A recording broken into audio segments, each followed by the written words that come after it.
Today, I want to invite you to reflect on what it truly means to worship God in spirit and in truth, because these are the worshipers the Father is seeking.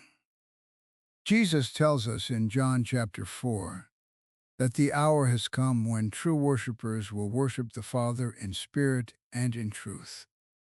For the Father is actively looking for people like this. This tells us something very important about the heart of God. God is not passive. He is searching. He is looking across the earth for worship that is genuine, sincere, and aligned with his heart. Jesus makes it clear that worship is no longer tied to a physical place.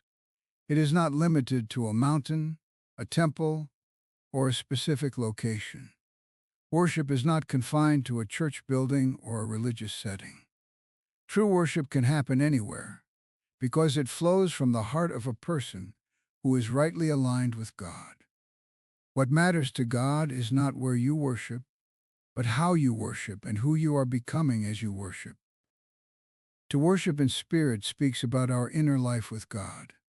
It points to a sincere, consecrated life, a life that seeks holiness and walks in reverence before the Lord. Worship in spirit means approaching God with a heart that is broken, humble, and surrendered. It means choosing obedience over compromise, truth over sin, and intimacy with God over appearances. It is a life marked by prayer, by the Word, and by a genuine desire to please God. The Scriptures tell us that Jesus loved righteousness and hated iniquity. When we choose to imitate Christ, loving what is right and rejecting what is wrong, we are worshiping the Father in spirit. Worship is not only what we sing, but how we live. Every decision to obey God, every moment of repentance, every act of faith becomes an offering of worship before Him. Worshiping in truth speaks about our relationships with others. A person cannot claim to worship God in truth while living in bitterness, division, or hatred toward others. Jesus taught that love is the mark of His disciples. Loving our neighbor, forgiving those who hurt us, and praying for our enemies are not optional for the believer. They are essential expressions of true worship. When we walk in love, unity, and sincere commitment to justice and mercy toward others, we are worshiping God in truth. This kind of worship reflects the character of Christ and reveals the reality of God's work in our hearts. Truth is lived out in how we treat people, especially those who are difficult to love. The worshipers God is seeking are those who unite both spirit and truth.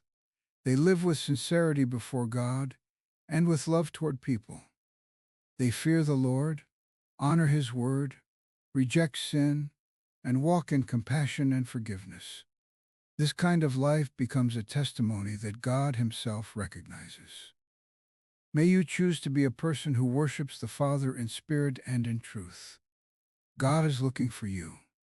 When He finds a heart that loves righteousness, hates iniquity, walks in reverence, and loves others as Christ loved us, He says, "Here is a true worshiper." May your life be a continual act of worship before the Lord.